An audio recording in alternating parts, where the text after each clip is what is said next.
నమస్తే అండి. అందరూ ఎలా ఉన్నారు? బాగున్నారా? అందరూ పేరు పేరున తెలియజేస్తున్నాను. అందరూ బాగుండాలండి. ఒక విషయం చెప్తాను, మీరు దాన్ని వినగలిగితే వినండి, లేదంటే స్కిప్ చేస్తే స్కిప్ చేయండి. అదేంటంటే, మీరు మీ నాన్నగారికి మూడో సంతానం అవుతున్నారా? అంటే చనిపోయిన వాళ్ళు, పుట్టి చనిపోయిన అబార్షన్స్ ఇవన్నీ వదిలిపెట్టండి. ఇప్పుడు ప్రజెంట్ ఉన్న వాళ్ళలో మీరు మూడో సంతానమా?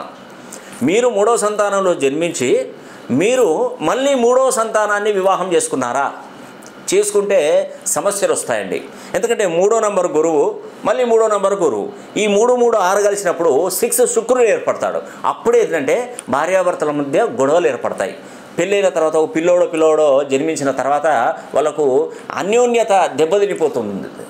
తర్వాత ఎప్పుడు చిరాకు పడుతుంటారు, గొడవలు అవుతుంటాయి, మనస్పర్ధలు వచ్చేస్తుంటాయి, ఒకరి మీద ఒకరికి నమ్మకాలు పోతుంటాయి, డబ్బు ఖర్చు అయిపోతుంటుంది, అనారోగ్య సమస్యలు కలుగుతుంటాయి, చాలా ఉంటాయండి ప్రాబ్లమ్స్.